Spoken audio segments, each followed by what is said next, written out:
Conquérant pacifique. Chapitre 4. La Pentecôte. Tandis que les disciples descendaient du mont des Oliviers à Jérusalem, les gens les observaient, s'attendant à voir sur leur visage une expression de tristesse, de désarroi et de défaite. Mais ils n'y découvrirent que joie et triomphe. Les disciples ne se lamentaient plus sur leurs espérances déçues. Ils avaient vu le Sauveur ressuscité, et ses paroles résonnaient encore à leurs oreilles. Pour obéir à l'ordre du Christ, ils attendirent à Jérusalem la réalisation de la promesse du Père, l'effusion du Saint-Esprit. Mais cette attente ne se passa pas dans l'oisiveté. L'Écriture dit qu'ils étaient continuellement dans le temple, louant et bénissant Dieu. Luc 24, verset 53. Ils se réunissaient aussi pour présenter leurs requêtes au Père, au nom de Jésus. Ils savaient qu'ils avaient un représentant dans le ciel, un avocat. Dans une crainte solennelle, ils répétaient ces paroles du Maître. « Ce que vous demanderez au Père, il vous le donnera en mon nom. Jusqu'à présent, vous n'avez rien demandé en mon nom. Demandez, et vous recevrez, afin que votre joie soit parfaite. » Jean 16, versets 23 et 24. Plus haut, toujours plus haut, ils élevaient la main de la foi, forts de ce puissant argument. Christ est mort, bien plus, il est ressuscité, il est à la droite de Dieu, et il intercède pour nous. Romains 8, verset 34. Tandis que les disciples attendaient l'accomplissement de la promesse, ils humiliaient leur cœur dans une véritable repentance et confessaient leur incrédulité. Tout en se remémorant les paroles que le Christ avait prononcées avant sa mort, ils en pénétraient davantage le sens. Les vérités qui s'étaient effacées de leur mémoire leur revenaient à l'esprit, et ils se les répétaient les uns aux autres, tout en se reprochant leur manque de compréhension à l'égard du Sauveur. Les scènes de sa vie merveilleuse défilaient devant eux, telle une vision panoramique. Comme ils méditaient sur sa vie pure et sainte, ils sentaient que pour eux, nulle peine ne serait trop dure, nul sacrifice trop grand, si leur vie rendait témoignage de la beauté de son caractère. Oh, si seulement il leur était donné de revivre les 3 années écoulées, comme ils agiraient différemment. S'ils pouvaient seulement revoir le Maître, avec quelle ferveur ils s'efforceraient de lui montrer la profondeur de leur amour et la sincérité de leur douleur de l'avoir peiné par une parole ou un acte d'incrédulité. Mais ils se réconfortaient en pensant qu'ils étaient pardonnés, et ils résolurent, dans toute la mesure du possible, de se racheter de cette incrédulité en confessant courageusement le Christ devant le monde. Les disciples priaient avec une intense ferveur, afin de pouvoir affronter les pécheurs et prononcer des paroles qui les amèneraient à la repentance. Faisant table rase de toute divergence, de tout désir de suprématie, ils s'unissaient étroitement dans la communion chrétienne. Ils se rapprochaient de plus en plus de Dieu, et, ce faisant, ils se rendaient compte combien grand était leur privilège de pouvoir s'associer aussi intimement avec le Christ. La tristesse emplissait leur cœur à la pensée qu'ils l'avaient si souvent peiné par leur lenteur à comprendre, par leur manque d'intelligence, au cours des leçons qu'ils cherchaient à leur inculquer. Pendant ces jours de préparation, les disciples sondèrent leur cœur. Ils sentaient leurs besoins spirituels et suppliaient le Seigneur de leur accorder l'onction sainte qui les rendrait propres à sauver les âmes. Mais ils ne demandaient pas ces bénédictions pour eux seuls. Ils se préoccupaient vivement du salut de leurs semblables. Ils savaient que l'Évangile devrait être porté au monde, et ils désiraient recevoir la puissance promise par le Christ. À l'époque des patriarches, l'influence du Saint-Esprit s'était souvent révélée, mais jamais dans sa plénitude. Maintenant, pour obéir à la parole du Sauveur, les disciples réclamaient ce don, et dans le ciel, le Christ y ajoutait son intercession afin de le répandre sur son Église. Le jour de la Pentecôte, lisons-nous dans les Actes des Apôtres, ils étaient tous ensemble dans le même lieu. Tout à coup, il vint du ciel un bruit comme celui d'un vent impétueux, et il remplit toute la maison où ils étaient assis. L'Esprit descendit sur les disciples, qui attendaient dans la prière, avec une plénitude qui atteignit le cœur de chacun. Celui qui est infini se révélait avec puissance à son Église. C'était comme si, pendant des siècles, cette force avait été contenue.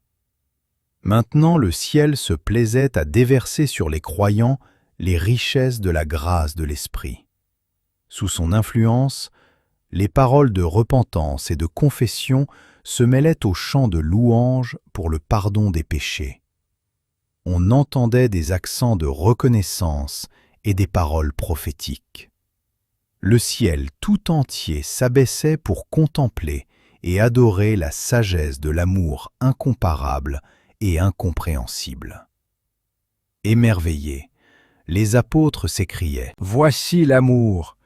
Ils saisirent le don qui leur était accordé. Et que s'ensuivit-il? L'épée de l'Esprit, fraîchement aiguisée et trempée dans les éclairs du ciel, se fraya un chemin parmi l'incrédulité. Des milliers se convertirent en un seul jour. « Il vous est avantageux que je m'en aille, » avait dit le Christ à ses disciples, « car si je ne m'en vais pas, le Consolateur ne viendra pas vers vous. Mais si je m'en vais, je vous l'enverrai. Quand le Consolateur sera venu, l'Esprit de vérité, il vous conduira dans toute la vérité. Car il ne parlera pas de lui-même, mais il dira tout ce qu'il aura entendu, et il vous annoncera les choses à venir. » Jean 16, versets 7 et 13. L'ascension du Christ annonçait aux disciples qu'ils recevraient la bénédiction promise. Ils devaient donc attendre avant d'entreprendre leur tâche. Lorsque le Sauveur franchit les portes du ciel, il fut intronisé au milieu de l'adoration des anges. Aussitôt, cette cérémonie terminée, le Saint-Esprit descendit sur les disciples en effluves abondants. Et le Christ fut alors glorifié de la gloire même qu'il partageait avec le Père de toute éternité. Par l'effusion de la Pentecôte, le ciel révélait que le règne du Rédempteur avait commencé. Selon sa promesse, le Saint-Esprit descendait sur ses disciples pour témoigner qu'il avait reçu toute autorité sur la terre et dans les cieux en tant que sacrificateur et roi, et qu'il était loin de son peuple. Des langues, semblables à des langues de feu, leur apparurent, séparées les unes des autres, et se posèrent sur chacun d'eux. Et ils furent tous remplis du Saint-Esprit, et se mirent à parler en d'autres langues, selon que l'Esprit leur donnait de s'exprimer. Le Saint-Esprit, prenant la forme de langues de feu, se posa sur chacun de ceux qui étaient assemblés. C'était l'emblème du don répandu alors sur ses disciples et qui leur permettait de parler couramment ces langues, jusqu'alors inconnues d'eux. L'apparition du feu symbolisait le zèle ardent qui animerait les apôtres et la puissance avec laquelle ils accompliraient leurs tâches. Or, il y avait en ces jours à Jérusalem des Juifs, hommes pieux, de toutes les nations qui sont sous le ciel. Pendant la dispersion, les Juifs avaient été disséminés dans presque toutes les parties du monde habité, et dans leur exil, ils avaient appris à parler diverses langues. Beaucoup de ces Juifs se trouvaient, à l'occasion de la Pentecôte, à Jérusalem, pour assister aux fêtes religieuses qui s'y déroulaient. Or, chaque langue connue était représentée par ces Juifs rassemblés dans cette ville. Ces différentes langues auraient présenté un grand obstacle à la proclamation de l'Évangile. C'est pourquoi Dieu subvint d'une manière miraculeuse à l'incapacité des apôtres. Le Saint-Esprit fit à leur égard ce qu'ils n'auraient pu accomplir par eux-mêmes de leur vivant. Il pourrait maintenant proclamer au monde les vérités de la parole de Dieu, parlant correctement les langues de ceux qu'ils évangélisaient. Ce don miraculeux prouvait avec force au monde que leur mission portait le sceau du ciel. À partir de ce moment-là, le langage des disciples devint pur, simple et précis, qu'ils s'expriment dans leur langue maternelle ou dans une langue étrangère. Au bruit qui eut lieu, la multitude accourut, et elle fut confondue, parce que chacun les entendait parler dans sa propre langue. Ils étaient tous dans l'étonnement et la surprise, et ils se disaient les uns aux autres, « Voici, ces gens qui parlent, ne sont-ils pas tous galiléens? Et comment les entendons-nous dans notre propre langue à chacun, dans notre langue maternelle ?» Les prêtres et les magistrats étaient fort irrités devant cette manifestation extraordinaire, mais ils n'osaient donner libre cours à leur méchanceté, de crainte de s'exposer à la violence du peuple. Ils avaient mis le Nazaréen à mort, mais voici que ses disciples, hommes illettrés de Galilée, racontaient dans toutes les langues alors connues l'histoire de sa vie et de son ministère. Les prêtres, résolus à mettre ce pouvoir miraculeux sur le compte de quelque cause naturelle, déclaraient qu'ils étaient ivres du vin doux préparé pour la fête, pour en avoir absorbé une trop grande quantité.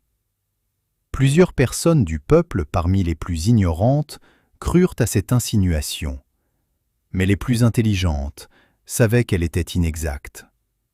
Et ceux qui comprenaient les différentes langues attestaient la correction de celle que parlaient les disciples.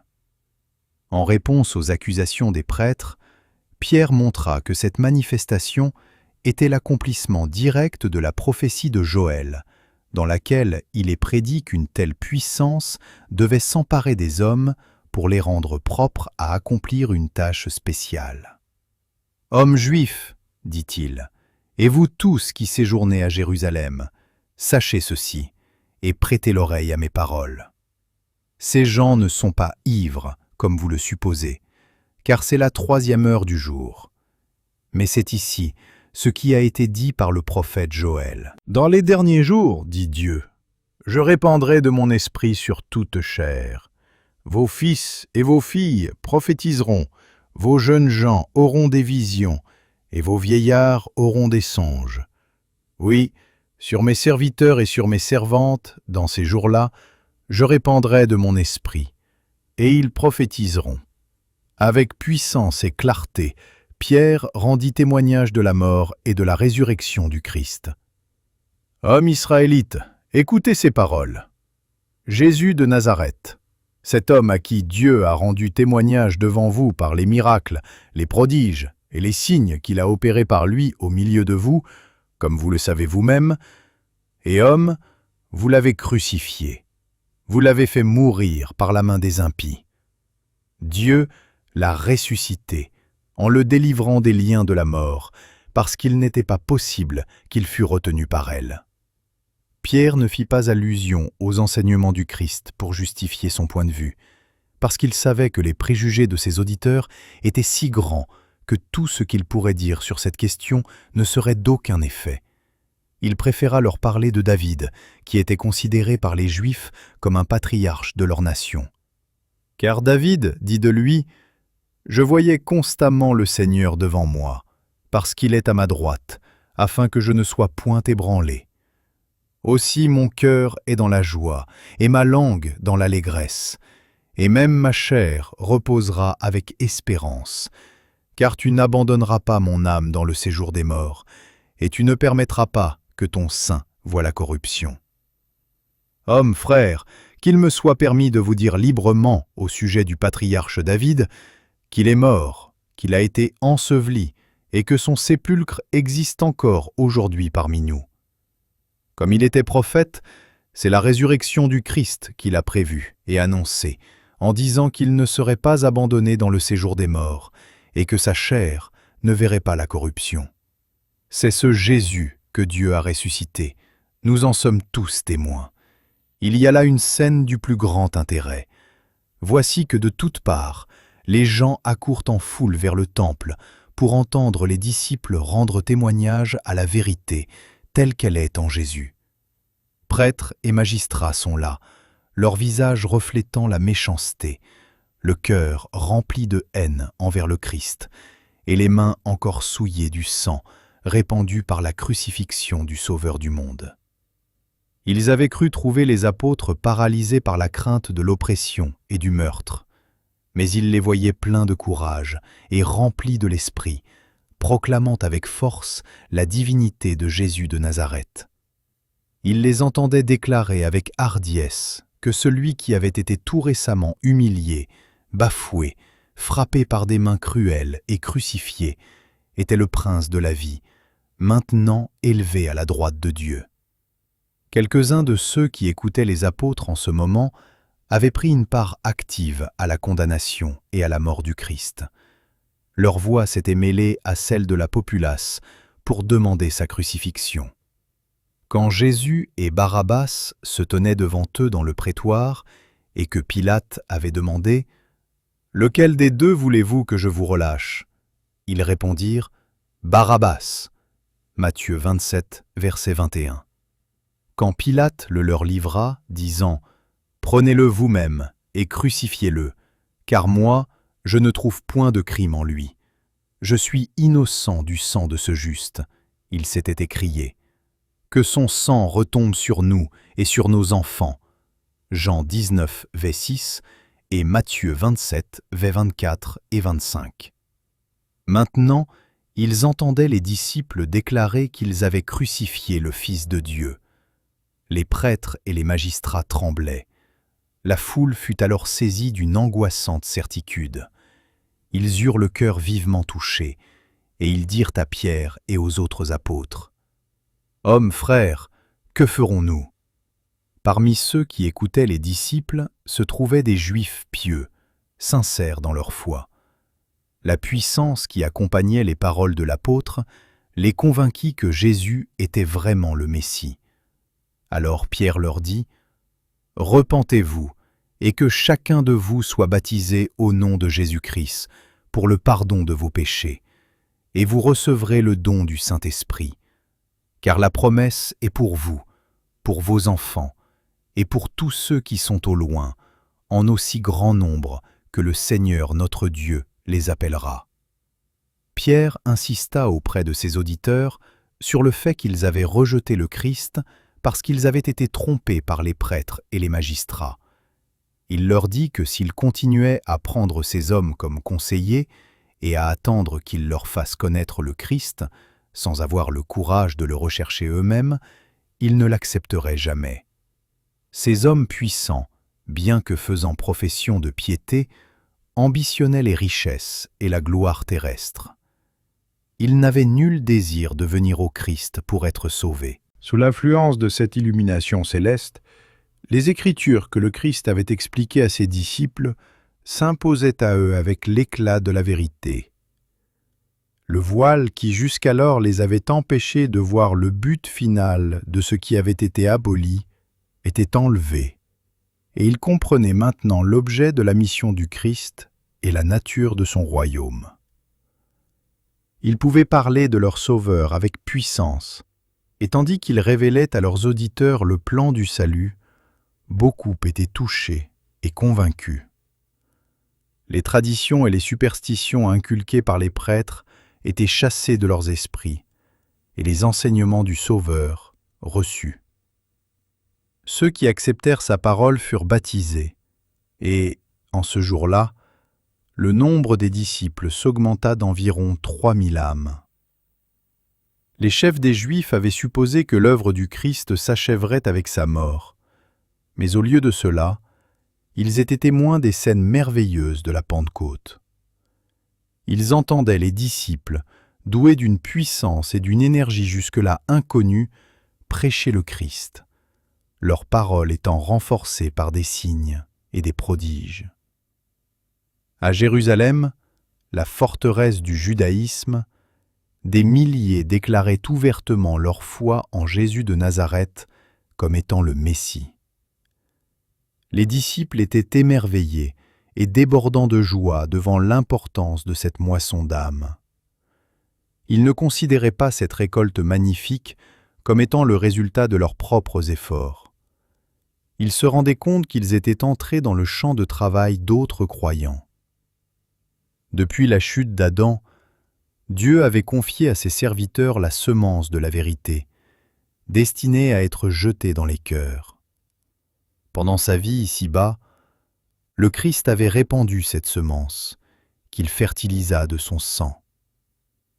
Les conversions qui eurent lieu au jour de la Pentecôte furent le résultat de ces semailles, la moisson du travail du Sauveur, révélant la puissance de son enseignement. Bien que claires et convaincantes, les paroles des apôtres n'auraient pu faire tomber les préjugés qui avaient résisté à tant d'évidence. Mais le Saint-Esprit faisait pénétrer les arguments dans les cœurs avec une puissance divine. Les déclarations des apôtres étaient comme des flèches aiguës du Tout-Puissant, convainquant les hommes de l'effroyable crime qu'ils avaient commis en rejetant et en crucifiant le Seigneur de gloire. À l'école du Christ, les disciples avaient été amenés à sentir la nécessité de recevoir le Saint-Esprit. C'est par cette puissance que s'acheva leur formation et qu'ils entreprirent l'œuvre de leur vie. Ils n'étaient plus des hommes ignorants et sans culture. Ils ne formaient plus un groupe d'unités indépendantes ou d'éléments discordants et inconciliables. Ils ne plaçaient plus leur espoir dans les grandeurs terrestres. Ils n'étaient pas qu'un cœur et qu'une âme. Acte 2, verset 46, et le chapitre 4, verset 32. Le Christ occupait toutes leurs pensées, et l'avancement de son règne était leur seule ambition. Par l'esprit et le caractère, ils étaient devenus comme leur maître, et chacun reconnaissait qu'ils avaient été avec Jésus. Acte 4, verset 13. La Pentecôte leur apporta la lumière céleste. Les vérités qu'ils ne pouvaient saisir quand le Christ était avec eux leur étaient maintenant clairement révélées. Avec une confiance et une assurance qu'ils n'avaient jamais connues auparavant, ils acceptaient les enseignements de la parole sacrée. Que le Christ soit le Fils de Dieu n'était plus pour eux une question de foi. Ils avaient la certitude que, bien que revêtu d'humanité, il était vraiment le Messie.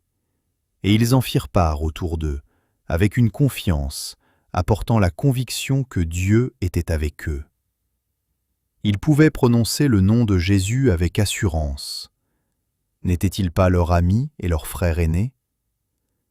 Jouissant d'une communion intime avec le Christ, ils s'asseyaient avec lui dans les lieux célestes. Avec quelle flamme ne présentaient-ils pas leurs arguments quand ils rendaient témoignage de lui?